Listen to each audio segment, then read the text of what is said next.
Hello and good evening, everyone. Welcome and thank you for watching this evening's show. Before we start talking about tonight's guest, do me a favor. If you're watching live, drop in the comments Team Live. If you're going to watch this on the replay, drop in their hashtag Team Replay, and we'll reply to your comments after the show. I really do appreciate you coming along and following me. Last two nights have been just solo, so tonight I actually have a guest tonight. And before we do, if you can, if you could do us a favor and follow us on our Twitter page, it is at Gay My Word Vomit. I always laugh at it. I need to really change. But follow us on Twitter. We're streaming there live through Periscope. Also, if you want to follow us on Facebook, we are on the broadcast page at Made from Scratch. You can check us out there, or you can check me out on at Gabriel Leal on Facebook. We also stream live on Instagram. So if you go to Instagram, you can follow us at _Gabriel_Leal. And then you can also check us out on our YouTube live channel. So if you're going to watch on YouTube live, do us a favor, hit the like and subscribe button, leave a comment down below. We would really appreciate it. We're trying to grow our viewership there. And also, you can catch up on all the past episodes there. And if you want to listen to them, we also download this broadcast into a podcast format. So you can find us on Anchor FM. We are on Spotify, Breaker, Google Podcasts, Pocket Cast, Radio Public. And I believe we are on another one that they've added us to, and we'll soon be on Apple Podcasts as I'm setting that up right now. So we've got all our bases covered tonight. And let me just go ahead and give you a little information about my guest tonight. Her name is Diana Roiniotis. Okay. It's a Greek name. We had a little trying to figure that out, but so Diana is a IT analyst. She's also a content creator on LinkedIn, and she also has a very special story about her background that has to do with her personal journey. But I'll let her dive more into that. But without any further ado, guys, I would like you to welcome Diana to the show. Hey, Diana, you there? Hey. Hey, there you go. All right. So we are live, and Yeah. we're streaming on a couple of different networks right now. Let me just let you know we are streaming live on Facebook. We're streaming live on Twitter. Separately, we're streaming on Instagram. We're also on our YouTube live channel, and we also have our Twitch channel, which is streaming live. I don't have LinkedIn Live yet. I've tried and I've applied because I would love to go there because I have so many people that I connect with there, and I would love to have the access to it yet. But it's still like I guess there's only particular people that can get it. I don't know how they. I don't know how they assign it, but again, it's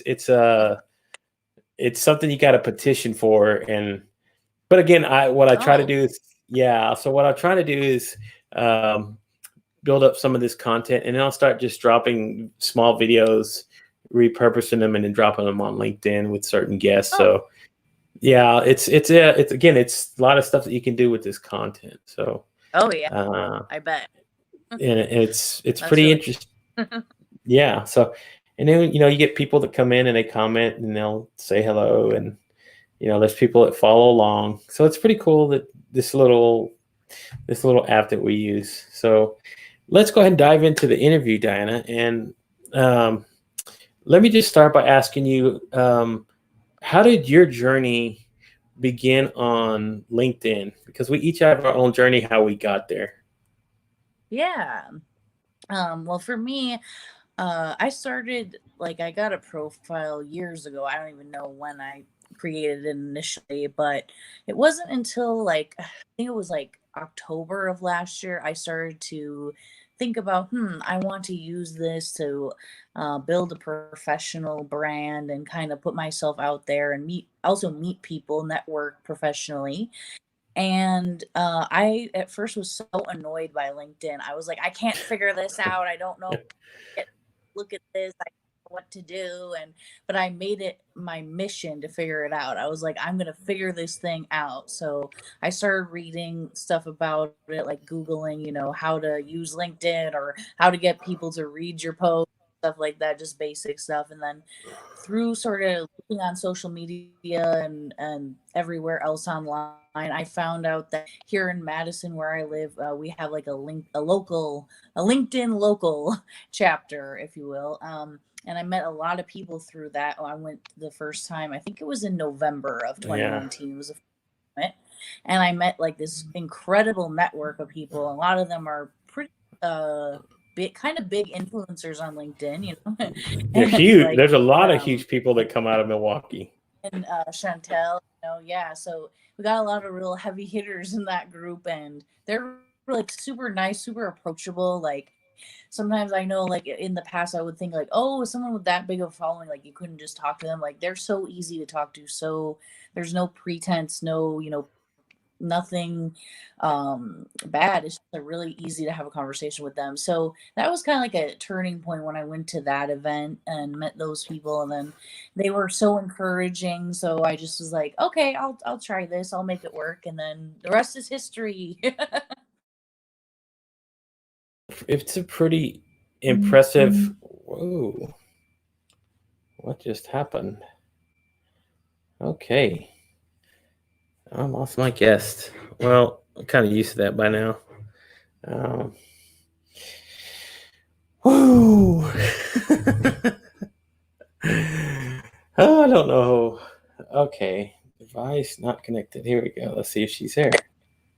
Okay, there you go. You're back. Sorry, That's not okay. sure what happened.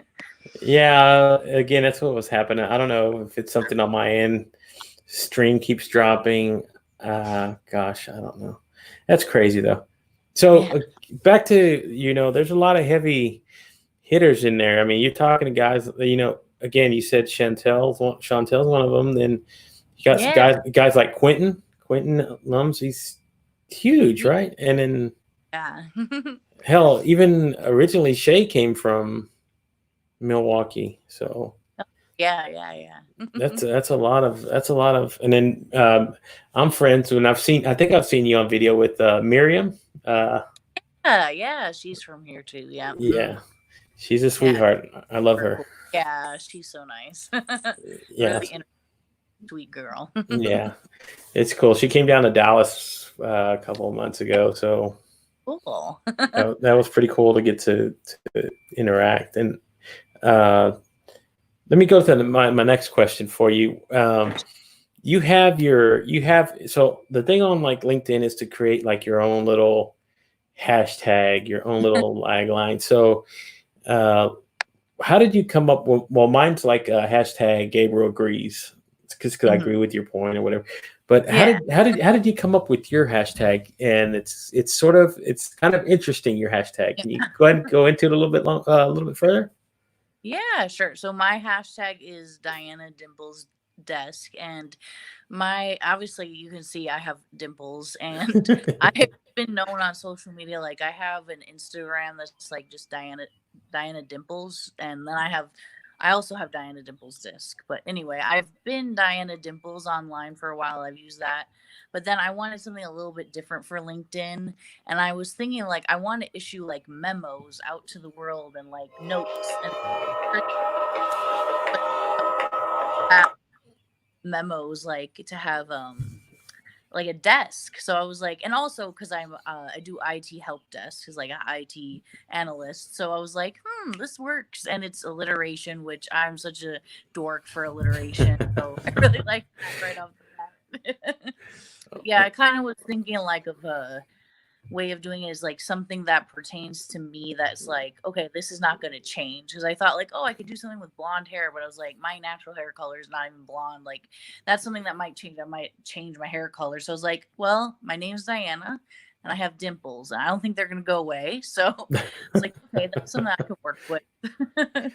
Cool, cool. I like. I like it a lot. It's real neat. It's real unique, and it goes into your personality, and I think that's a good thing. That's a good thing to have whenever you're putting together something like Oh, that you want to stick with. You know. right. Yeah, I totally agree. So, and then like you were mentioning, so um, you're in the IT field, right? So, Yeah. Mhm. how did you get into IT? And like, what was your previous background before you? I mean, it kind of did it lead up into it, or did you just figure I wanted to do IT one day? Yeah. Well, I always had an interest in computers, like personally as a hobby. Like, when I was like around 18 years old, I built my own computer like from scratch. Oh, Like, just I bought parts and built it, and wow. so that I was just interested in general. And I've always been interested in like a lot of things to do with computers. Like, I used to say one of my inside jokes with like one of my best friends is that like I live my my hometown is the internet. It's like that's where I'm really from because I used to spend so much time online when I was younger. Like, I would say when I was a kid, I was addicted to the internet. Like, I was always, it was AOL for me back then, but I've always had Yeah. an interest in computers. That's always been something that I liked. But before I did home care for people with disabilities and the elderly. So, and I also did customer service. So I had like a very strong service background, and I still really care about service. And that's kind of like why, like more personally with my brand and stuff with on LinkedIn, and that's what I'm trying to cultivate now, sort of outside of my career doing that. But anyway, um, within tech, actually, I was able to get the position I landed through LinkedIn.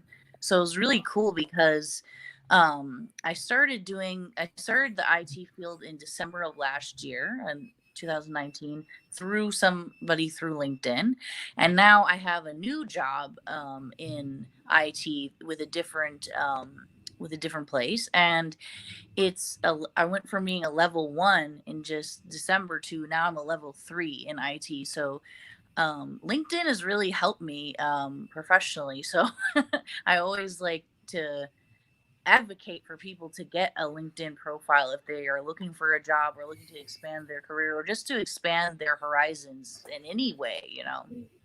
Exactly. And it's transformed from when people first Oh, when they first hopped on there thinking it was just a site to post resumes and yeah. find. It's become a whole. It's actually become like a whole different. It's become a social media platform. Yeah, it's like its It's whole thing. exactly. And you know it's an amazing journey when you start getting on there and just connecting with people, right? That's how we Oh, connected. yeah. And you start just reaching out to people, and like you find people that are interesting and start following them and interacting. And that's the cool thing about LinkedIn is that it doesn't reward you for being popular.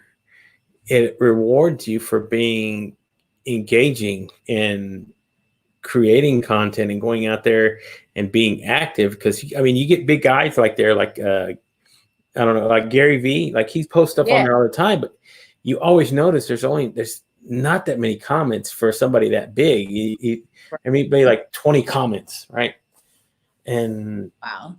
yeah, exactly. And it gets to that certain point. Like even like Goldie Chan, right? She was like Oh, yeah. Hmm. huge, right? She's got uh God, I can't remember the last thing number she had, but again, Yeah. she always posts a little thing called Daily Goldie, but it's always not like a lot of, Notice that. yeah, because it rewards you a lot for to be engaged in conversations and Right.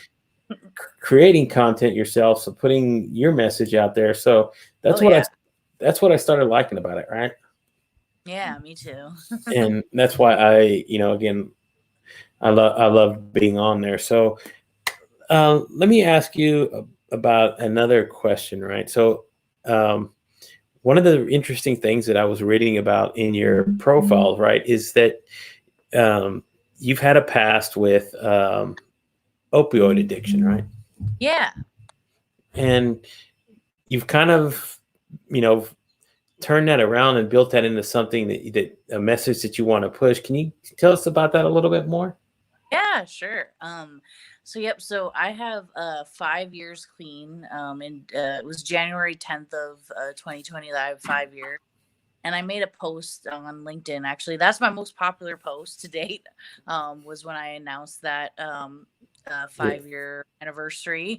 Wow. um yeah, and like ever since I put that on, and just like the reception that I had, like so many people reached out to me in the messages and in comments and stuff, and ever since then I was like, I really want to give back to this community, because there was so much done for me in the early days of my recovery. Like people really believed in me, and gave me a lot of hope and just a lot of inspiration, throughout just people that I met who were also in recovery, and people like professionals that helped me throughout my recovery. So I kind of wanted to pay it forward. So that's why I kind of pivoted towards making more content and reaching out to people that are in recovery or contemplating recovery, because I know exactly how hard that can be and how lonely it can be, sometimes isolating. And just in general, also wanted to use my influence on LinkedIn, because I have, not a huge following, but it's a bigger following than any of my other social medias out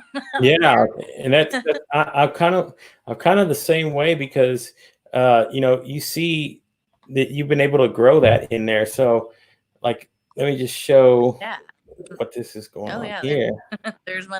Yeah, you see it? That's pretty cool, right? Yeah, So, that is really cool. so you can get to see your, and that's the post that had got so many. I mean, you Yeah, got not that one. not. Oh There's no, that's right. It was the other one. Hold on, just a not sec. my featured ones. If you go to like my main thing, it's got like it says five Oh yeah, yeah, minutes.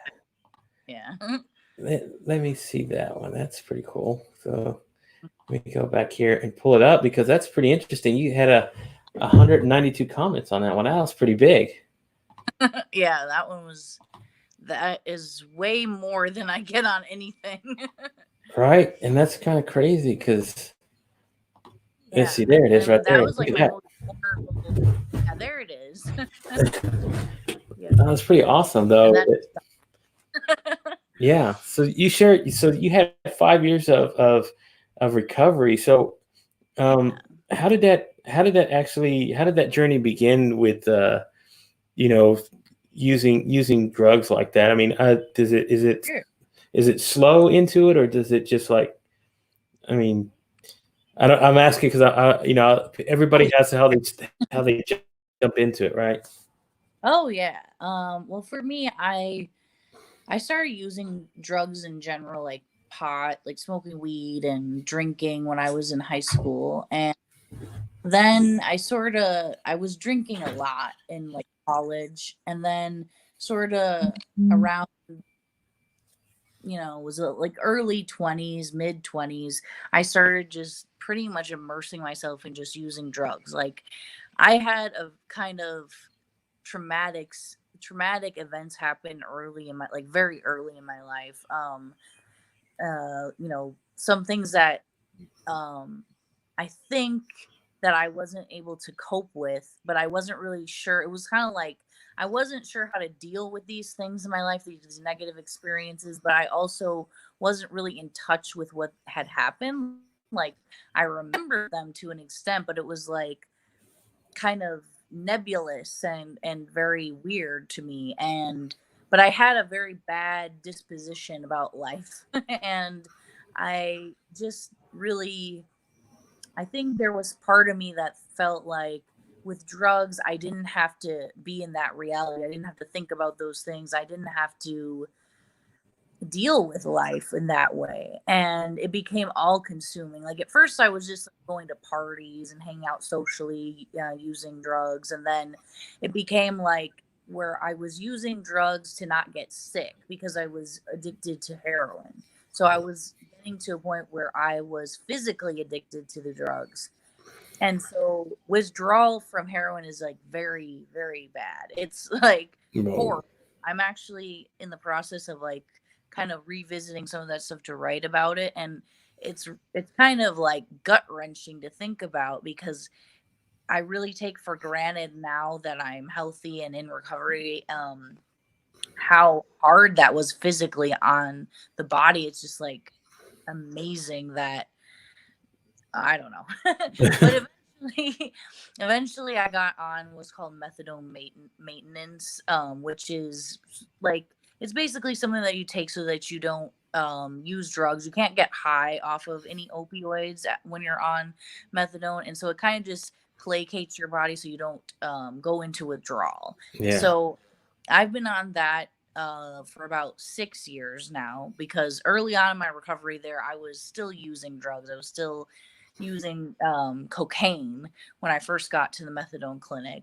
But then I had some stuff going on in my life. Like my mother was hospitalized at the time, and one of my counselors in recovery, he just said to me, like, there's always going to be a reason in your life that you have to escape something, or there's always going to be something bad going on. There that could happen at any time. Are you going to choose this as an excuse to use every time, because you can't control that? And it was like having somebody kind of call me on my BS. Like I really think that that's such a important part of recovery, is not just other people calling you on your BS, but you calling yourself on your BS. But so like that moment kind of like made me wake up a little bit. It's like I'm in recovery and I'm still using drugs. Like it was like, what the hell? So after that, I started going to a group within that clinic that was for people that are like high risk use. And I just met so many people that it was like I realized that even though my story was so messed up and everything, blah blah blah, a lot of people have it a lot worse, and a lot of people really, they're just looking for love in any way. And it's like I always had love in my life. I always had a very great relationship with my mother and my family members and stuff. And I really was like, wow, I've really taken a lot of that for granted. So there was just a lot that's happened in that. And I just think that recovery is something that if people are contemplating it or they're thinking about doing it, it's kind of hard because people fail in recovery all the time. Like the statistics are that people have to go through recovery like 7 times before they actually get it, and I am proof of that. I Yeah. have many attempts at it that were failed attempts, but finally I finally got the knack of it. And now today it's like I don't even think about using, like I don't even have cravings. I don't It's just not something it's just not a world that I interact with. But I want to be able to be like a voice for people that feel like they can't talk about this stuff, because a lot of people that are in recovery are not open about it. And at first I did not want to talk to people. I did not want to say anything about it, but I figured like if anybody's going to call me out on it, if I've said it first, if I've been like, hey, yeah, that's part of my story and I own it and it's something that happened, they can't use that against me. Not that people would, but in that sense of like that fear. It's like I put it out there and I want to use it to be positive. I want to use it to inspire people and to lift people up that are in that world, cuz like I said, so many people, they just don't have, like they don't have a network of support. They don't have the resources. And so I hope that people do see that message. I'm wanting to expand it to in other social medias and LinkedIn, but I'm just getting started on it. So It's a good message. So let me ask you, what was the harder part, getting past the physical or the mental part? that's a great question. I think that it was the mental part, because even after being in recovery for years, like, even recently, like within the past couple of months, I've had hurdles where I've had, mental health issues or things from my past, or things that I'm working through. And those things don't go away in recovery. Like they don't just like vanish, but they get easier to look at. They get easier to examine and really have courage around it. Because like one of the things about, I think that a lot of people that use drugs, what they're doing is they're like trying to numb themselves out from having to deal with anything, and they're also just trying to avoid. It's like so much avoidance of reality and so much avoidance of things that are going on, and also like putting all responsibility to the side. So like you, when especially when you're first in recovery, it's like you're hit with all this stuff of like, oh, I've put this, all the way to the back burner, and I've been totally unaware of this because I've been, numbing myself out. And now all of this stuff is so real, and like the emotional part of it is very intense, especially at first. But like I said, you learn to like navigate that, and it almost becomes like part of your strength is that you've been able to confront that. And it's like, I honestly think that even people who don't have drug problems should go through like a lot of the recovery stuff, because it's like some things that people learn in recovery are just good for everyday life, like just dealing small things. Like some of the stuff that we learn about like just one day at a time is like one of the popular things in the AA and NA circles, like, and Mhm. just that's a good thing for anybody. Like that's a good mindset for anybody to adopt. So yeah, sorry, I'm kind of rambling, but That's okay. Yeah, and it's interesting because when I first started doing this journey, I got invited to a recovery house, is what it was for, and I sat there and I went through the whole session hearing him. They had a coach there, right, and he was, the way he was talking to him. I said, this a lot of this stuff that went afterwards after the meeting was over. I told him, a lot of this stuff that you're saying isn't not just can apply to these guys and these people here who are trying to change and recover their lives, right? This is like something you can use every day. right, These, totally, yeah, these are everyday principles that right, that can lead you. And I know that again, that their struggles are a little bit harder because they're having to face both of them. They're having to face the physical and the mental at the same time. yeah, But still, even if the message that he was getting across, I said that I said you should be teaching this from the rafters, because this stuff here is this stuff is here's the stuff that people are looking for. They're yearning right. for this kind of following. So yeah, that's pretty interesting that you brought that up, because that's a really good message. And that kind of leads me into your next question. So what is next for Diana, you know building up this sort of thing, as far as not only in your career but also becoming an advocate for recovery? Yeah.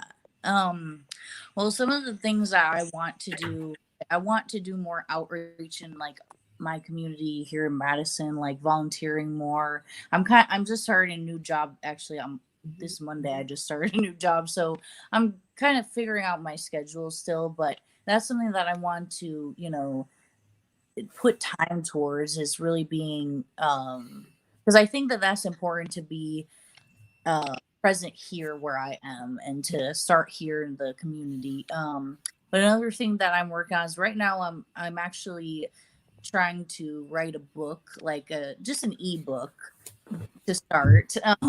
But I've always wanted to write a book, and like I've had people my whole life tell me I should write. And I think with recovery, I think that that is a story that a lot of people could get a lot out of, my recovery story, because there's so much to it that, not just that I had dealt with addiction, but also I dealt with mental health issues as well, as kind of being like having those issues and trauma and stuff like that. And just to be honest, dealing with it head on and really taking that courage. And it's like I would have never thought that I would be able to do that. So like I want people who are in that position, they're like, I can't do this, to hear from me. It's like I didn't think that I could do it. So I really want to hopefully if they hear that from me, that takes what they have inside that they really do have and brings it forward.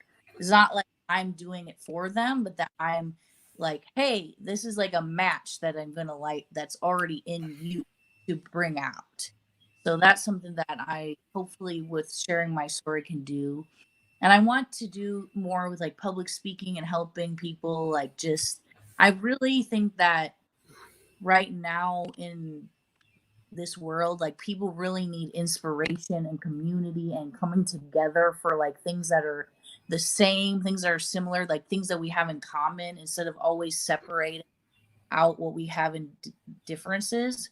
And so, like, I feel like this is a message that can really, like you said, speak to a lot of people, even people that are not going through recovery, just people that have everyday struggles, you know. So that's what I really hope to like inspire people, and that's my goal. And you know, the good thing about it is now that we have social media, it's a Yeah. heck of a lot easier to get that message out to so many people. So that's why, like, even with people that I try to find and bring them on the show, is to even get them maybe interested in doing what I'm doing. Because Yeah. again, here's let me tell you what this thing that I'm doing goes out not only to these 5 platforms, but then I can also turn it into a podcast form. So if I'm really trying to spread my cast out wide and reach as many peoples and as many ears that I can, people who might be searching for that information or find, because again, there's tons of self-help books, there's such of recovery books out there, but each of them is not the same. Each of them has a different experience that goes along with Yeah. it. So your story might be the one that resonates with that one Right. person that says, man, she's been through what I've been through, and I can relate. I want to change, you know. Yeah. And that's the amazing thing about being able to use social media. So, you know, I like, again, I've tried to, every day I come on here and I harp about this and I tell everybody this is a tool not only for business, for education, for, you know, again, starting your movement and getting out there. And this is a great way to find those people that might come in here and make that difference for you, that says, you know what, we put this together. We're starting here in Madison to, you know, build a way to get resources out to people who need this information as far as recovery and that kind of stuff. So yeah, it's pretty interesting. I like the message that you're going across, because again, addiction is a very, very, very, very hard thing to not only face, but then to get past. You know, some people don't make it to that point. And that was one of the interesting things when I went to that recovery house to go hear him talk. They had a wall of people who'd been through the program who didn't make it. Right. Yeah. Yeah. And that's what happens. Is like, I mean, honestly, sometimes I'm just so shocked that I'm even here to share this story, because there's a lot of times that I came very close to that final destination, if you will, through my addiction, and reckless behavior that I exhibited when I was using too. Um, and so I think that that's very important. Plus, I know, obviously, being in recovery, I know people have lost their lives, and it's also kind of like, to honor people who didn't make it, that, you know, a lot of them did try. And I think that's something that is overlooked a lot of times when people hear about somebody who died of an overdose or what have you. People may not think, that person was trying to get well. Like, a lot of people don't even think about that, because they just see, oh, that person was sick, they had a problem, they died at the hands of this, you know. But so many people, it's like they tried, and they were just like, it's such a human thing to have failed at that, because like I said, I could have been that person. So I'm Yeah. So let me go ahead and do. I'm going to give a little shout out to people that hop on here every day and kind of follow along.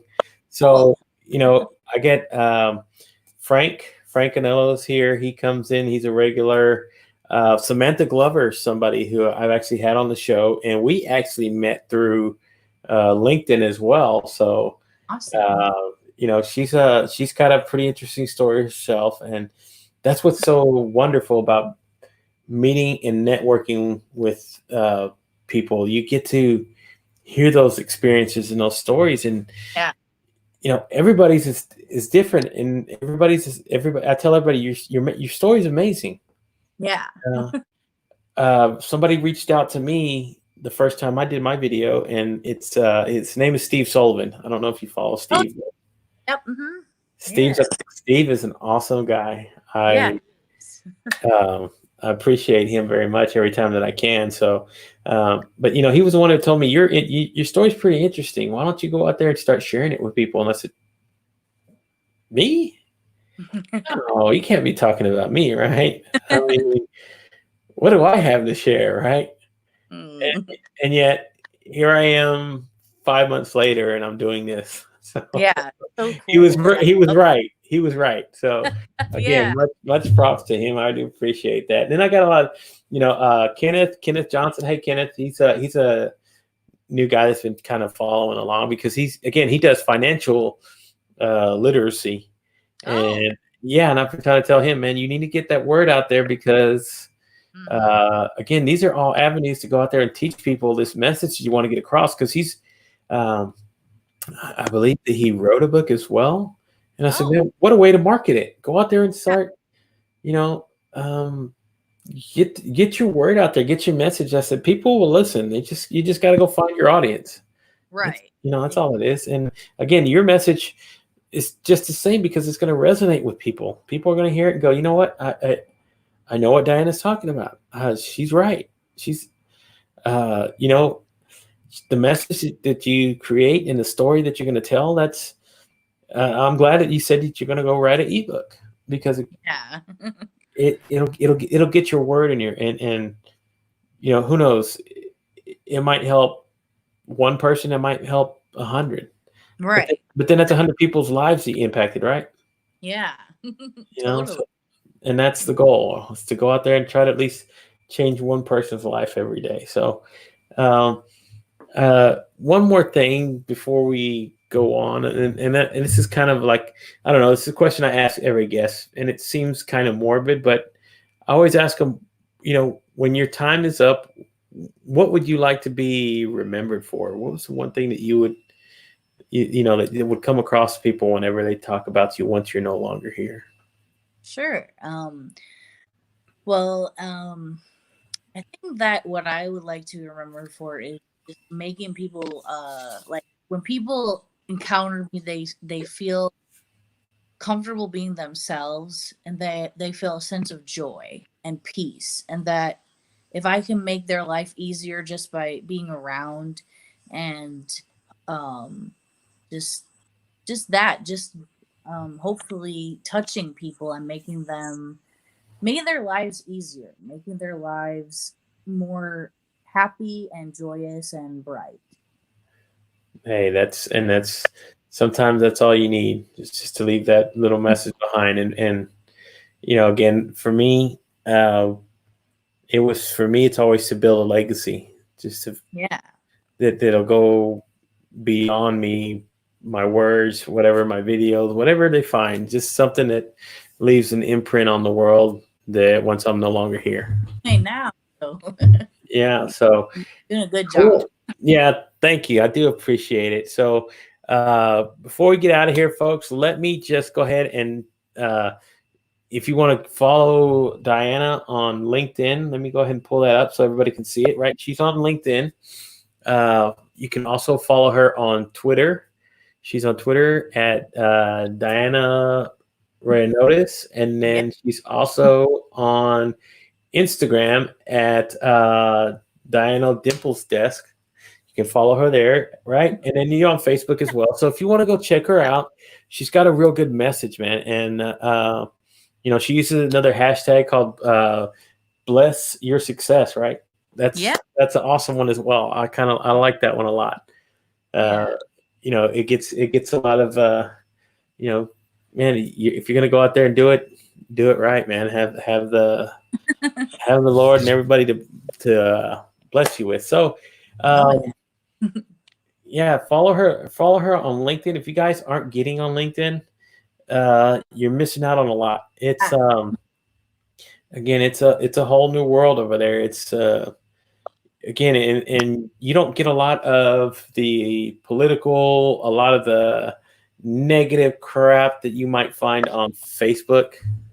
And, Right. I kind of use Facebook as a tool now more than I do just to social and Yeah. reach out to people. Because again, the majority of what I do, I find on LinkedIn. So I'm pretty active there. And, maybe Instagram a little bit, but I'm trying to I'm like you, I'm trying to build up a lot of my social media. So Yeah. I'm learning a lot of this because it's important to do that to also build up your brand so people get familiar Right. with who you are, right? That's something I haven't been so good about, but I'm working. So.